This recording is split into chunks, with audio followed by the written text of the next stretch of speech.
Hello everyone, welcome to easy Padhai by Neelam. और आज हम स्टार्ट करने वाले हैं आगे के PYQs of first grade commerce के पीवाईक्यूज हम करने वाले हैं। अगर आपने दो पार्ट नहीं देखे हैं, पहले दो पार्ट अपलोड हो चुके हैं जिसमें हमने 50 एमसीक्यू हमने कर लिए हैं। अगर वो नहीं देखे हैं तो डू चेकआउट, बहुत इंपॉर्टेंट है। आज हम स्टार्ट कर रहे हैं 51 से। Which type of entrepreneur likes the innovation and enjoys the working in something new और क्रिएटिव।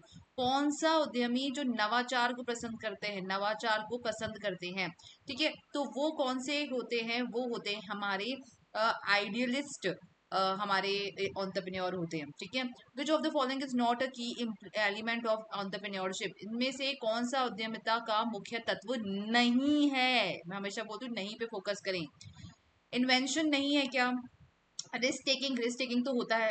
रिस्क टेकिंग नहीं होगा तो कैसा होगा? इनोवेशन भी होता है, ठीक है। ऑर्गेनाइजिंग स्किल्स भी होता है, लेकिन इन्वेंशन नहीं होता है भाई। इन्वेंशन नहीं होता। इन्वेंशन और इनोवेशन में फर्क होता है। इन्वेंशन मतलब कोई नया बिल्कुल आविष्कार ही कर देंगे आप, नया कुछ, है ना। लेकिन हम उसी में जो ऑलरेडी, सपोज मैं लाइट का आविष्कार ही कर रही हूँ, ऑलरेडी है ना लाइट, लेकिन मैं कोई अलग टाइप की लाइट ले आती हूँ। मैं फैन के साथ लाइट ले आती हूँ कि फैन भी चलेगा, लाइट चलेगा, लाइट भी चलेगी। तो this is known as innovation, this is known as नवाचार। तो इस पे बात करता है एंटरप्रेन्योर, कभी भी इस पे बात नहीं करता। ओके, अब अपन आगे चलते हैं। An employee who promotes an innovation among the other employees of an organization. इसको ढंग से समझ लेना, बहुत इंपॉर्टेंट है। एक कर्मचारी जो संगठन के दूसरे कर्मचारियों को नवाचार हेतु प्रेरित करता है कि भाई आप भी नवाचार करो, आप भी कुछ नया करो। ऑलरेडी ऑर्गेनाइजेशन में, ऑलरेडी एक कर्मचारी एक संगठन में होके वो दूसरे लोगों को क्या करता है? प्रेरित करता है। तो उसको हम बोलते हैं इंट्राप्रेन्योर। अगर सेम ऑर्गेनाइजेशन में है, सपोज गूगल में कोई पर्सन काम करता है और वो कुछ नए नए आइडियाज लेके आता है गूगल के लिए, तो उसको हम बोलते हैं इंट्राप्रेन्योर, ठीक है। आगे चलते हैं। विच parties replace an existing inferior contract with a new superior contract, this is result in discharge of contract. जब पक्षकार किसी मौजूदा हीन संविदा को नई बेहतर संविदा से बदल देता है, तो उसको क्या बोलते हैं? बेहतर। हम बेकार चीज को बेहतर से बदल रहे हैं, तो उसको हम क्या बोलेंगे?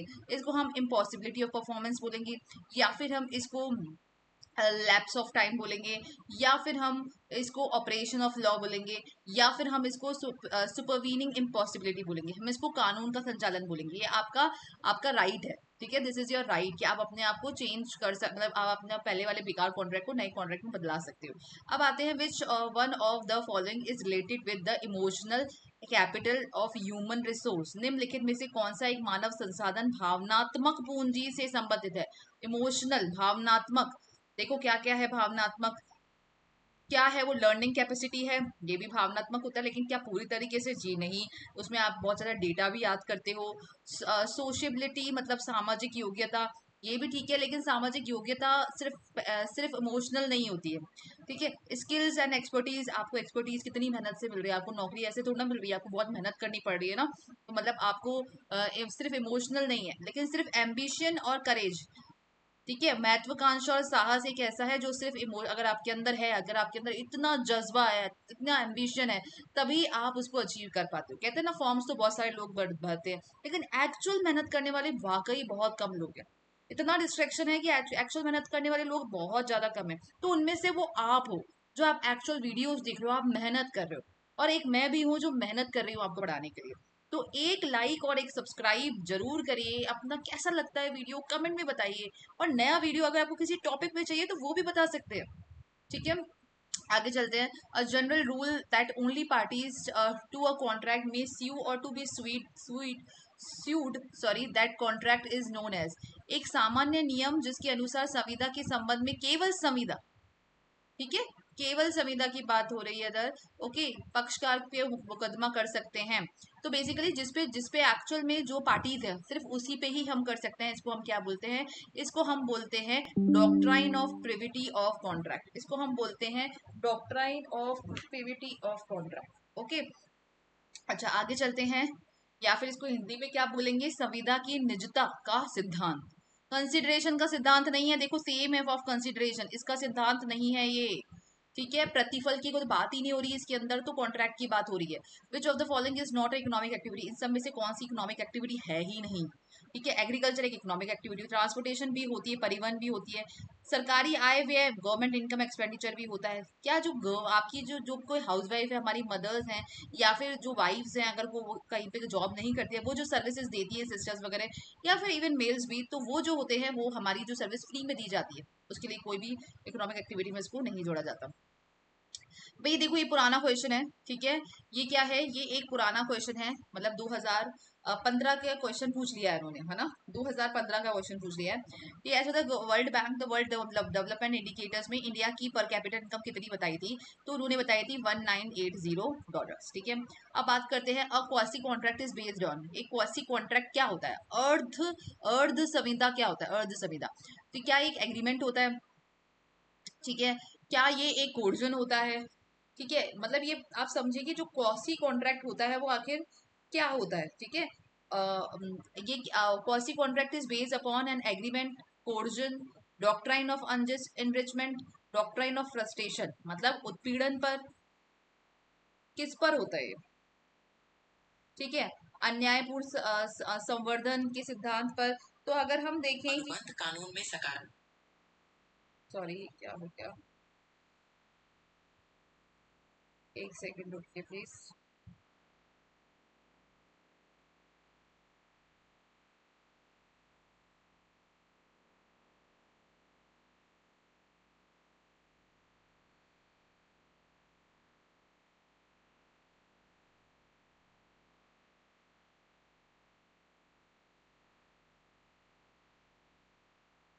ओके स्टार्ट करते हैं 59। A quasi contract is based upon, quasi contract किस पे बेस्ड होता है, एक एग्रीमेंट पे, कोर्जन पे, डॉक्ट्राइन ऑफ अनजस्ट इनरिचमेंट पे या डॉक्ट्राइन ऑफ फ्रस्ट्रेशन पे। एक बार इसको हिंदी में भी देख लेते हैं।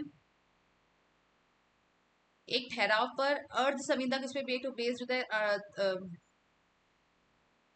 ठीक है,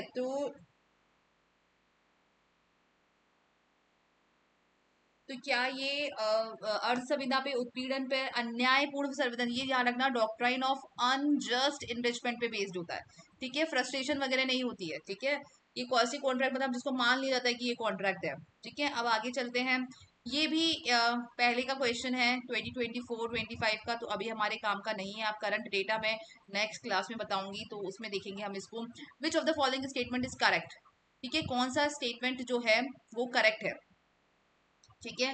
which of the following statement, मतलब ध्यान रखना इसमें नॉट करेक्ट नहीं पूछा है, इसमें करेक्ट पूछा है। Which of the following statement is correct, India is the largest mica producing country in the world, ये ऑप्शन ए है।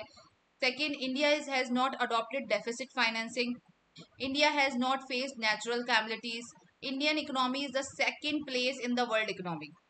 इनमें से आपसे पूछा है कि कौन सा सही है, तो अगर हम पहले तो हम इसको एक बार ट्रायल और एरर, मतलब जो एलिमिनेशन मेथड होता है उससे करके देखेंगे, ठीक है। तो अगर हम देखें सबसे पहले, क्या इंडिया ने डेफिसिट फाइनेंसिंग, नहीं ये बिल्कुल करी थी डेफिसिट फाइनेंसिंग इंडिया ने, ठीक है, डेफिसिट फाइनेंसिंग इंडिया ने जरूर करी है, ठीक है। अगर आप बात करते हैं कि क्या इंडिया ने हैज द फेस नेचुरल, बहुत बार आई है नेचुरल, 1966 में भी आई थी, तो ये भी चीज गलत हो गई है। क्या इंडिया की सेकेंड, नहीं है भाई सेकेंड। अगर हम पीपीपी की दृष्टिकोण से देखें, मतलब हम देखें अगर परचेजिंग पावर पैरिटी की नजरों से देखें तो इंडिया हमारे थर्ड नंबर पे आता है, कितने नंबर पे आता है, थर्ड नंबर पे आता है, ठीक है। और वैसे अगर हम देखें तो जीडीपी की दृष्टिकोण से देखें तो इंडिया अब 6 नंबर पे पहुंच चुका है, ठीक है। तो हमारा सही आंसर क्या है, हमारा सही आंसर है कि हाँ भाई इंडिया जो है वो माइका में अच्छा है, ठीक है, producing largest producing mica India में होती है, तभी आप देखो घरों के अंदर कितनी बढ़िया बढ़िया माइका लगाते हैं लोग। The concept of the vicious cycle, एक होता है विशियस साइकिल और एक होता है वर्चुअस साइकिल, ठीक है। तो विशियस साइकिल का जो कॉन्सेप्ट है वो किसने दिया था, तो विशियस का साइकिल का जो कॉन्सेप्ट है वो दिया है नर्स्की ने, रैगनर नर्स्की ने। अच्छा इन्होंने क्या दिया था, इन्होंने इनोवेशन थ्योरी दी थी, इनोवेशन थ्योरी, ठीक है। अच्छा आ जाए अगर आपसे एक और कुछ पूछ ले कि भाई मार्शल क्या है, ये है हमारे फादर, बहुत गंदा चल रहा है आज पेन, पता नहीं क्यों, फादर ऑफ माइक्रो इकोनॉमिक्स, ठीक है। और पीगू, पीगू का अभी जस्ट आगे क्वेश्चन आएगा तब हम देखेंगे इनको, ठीक है। मिक्स्ड इकोनॉमी मींस क्या होता है? मिक्स्ड इकोनॉमी मतलब मिश्रित अर्थव्यवस्था है। कैसी अर्थव्यवस्था है? मिश्रित। तो उसके अंदर क्या होगा? क्या निजी क्षेत्र का अस्तित्व होता है में? क्या सार्वजनिक क्षेत्र का होता है अस्तित्व, या फिर कोऑपरेटिव सेक्टर का एग्जिस्टेंस होता है, या फिर दोनों का ही होता है, सार्वजनिक और निजी? तो दोनों का ही होता है भाई, coexistence of public and private sector. अब बात करते हैं which of the following is not a key characteristics of Indian economy. Indian economy का की कैरेक्टरिस्टिक्स नहीं है। इसका की कैरेक्टरिस्टिक्स नहीं है, इंडियन इकोनॉमी का की कैरेक्टरिस्टिक्स नहीं है। तो देखते हैं कौन सा है जिसमें भारतीय अर्थव्यवस्था की मुख्य विशेषता नहीं है। क्या हमारे एडवांस लेवल ऑफ टेक्नोलॉजी की बात होती है? देखते हैं स्टैंडर्ड ऑफ हमारा लिविंग है, लो है, बिल्कुल लो ही है। डिस्गाइज्ड अनएम्प्लॉयमेंट होता है, हाँ बिल्कुल है। एग्रीकल्चर की प्रोडक्टिविटी कम है, हाँ बिल्कुल कम है। तो हमारे यहाँ एडवांस लेवल ऑफ टेक्नोलॉजी की बात, यानी कि उन्नत प्रौद्योगिकी स्तर अभी भी नहीं है। Which of the following is not a multi dimension economic policy? Multi dimension economic policy कौन सी नहीं है हमारे यहाँ पर? ठीक है, देखो मल्टी डायमेंशनल का मतलब क्या होता है? मल्टी डायमेंशन जिसको सिर्फ एक डायमेंशन पे मेजर ना करा जा सके, जिसके अलग अलग मतलब संदर्भ हों जिसमें बात की जा सके। ठीक है, तो क्वेश्चन क्या है? Which of the following is not a correct about the multi dimensional economic policy? First है policies of various sectors of the economy. Second है elevation of rural poverty only. ठीक है, थर्ड है रिसोर्स डेवलपमेंट, एंड फोर्थ है integrated approach to the development.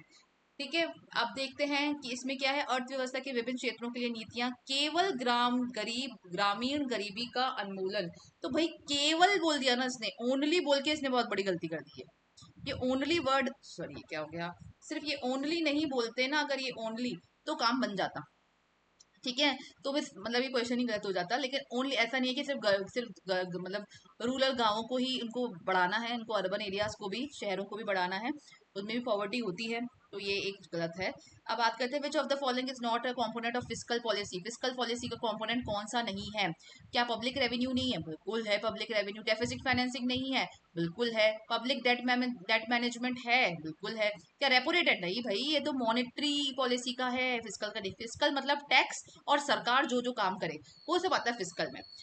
ठीक है, RBI जो काम करती है, जो भी रेट वगैरह होते हैं, सीआरआर, एसएलआर, ये सब होते हैं। Repo rate, reverse repo rate, ये सब मॉनेटरी पॉलिसी का काम होता है। अब ये अगेन एक पुराना क्वेश्चन है, ये अभी मतलब का नहीं है।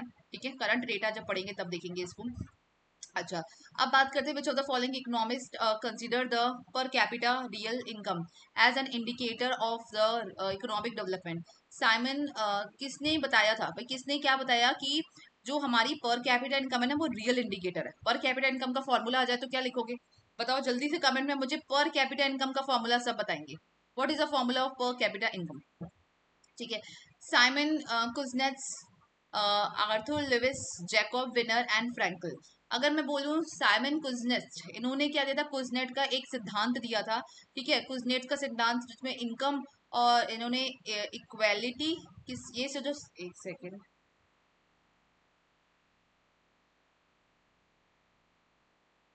इस सिद्धांत पे इक्वेलिटी एंड ग्रोथ पे था ये सिद्धांत, वो दिया था इन्होंने।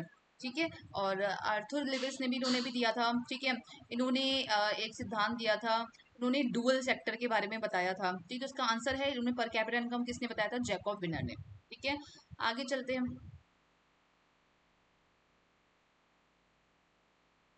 आज हम 70 तक ही करेंगे। ठीक है, बाकी हम करेंगे कल। Value added refers to the difference between the value of output and value of intermediate goods. बिल्कुल सही बताया भाई, ये तो बिल्कुल सही है।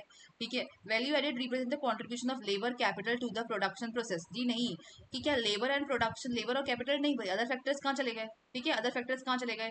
तो A is true but R is false. Okay, which of the following statement is incorrect?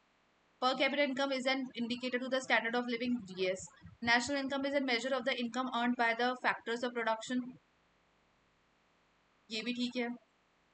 ठीक है, personal income is measure the actual current income receipt of the person from all the sources which may और may not be earn from the productive activities. ये गलत है भाई। Personal income के अंदर हम टैक्सेस को लेस कर देते हैं। Final goods and refers to those goods which are used for these, नहीं ये भी ठीक है। ओके, ये गलत है, ये भी ठीक है कि फाइनल गुड्स क्या refer for to those goods which are use for resale. जी नहीं, रीसेल के लिए नहीं होते फाइनल गुड्स, कंजप्शन के लिए होते हैं। तो दिस इज रॉन्ग। ओके। बाकी हम देखते हैं अगले वीडियो में। अच्छा एक बार ये चलो 71 से हम अगले वाले वीडियो में देखेंगे। इतनी मेहनत करके भी अगर कोई लाइक कमेंट सब्सक्राइब नहीं करता है तो काफ़ी सारे जो टीचर्स होते हैं वहीं पे ही छोड़ देते हैं काम। आप प्लीज़ मुझे छोड़ने पे मजबूर मत कीजिए, शेयर करिए अपने फ्रेंड्स के साथ। जो टॉपिक समझ नहीं आ रहा है वो भी लिख दो, जो भी नहीं जो मेरे से हो पाएगा मैं वो मैं कर पाऊंगी। ठीक है, आप बस अपना प्यार दिखाइए। मिलते हैं।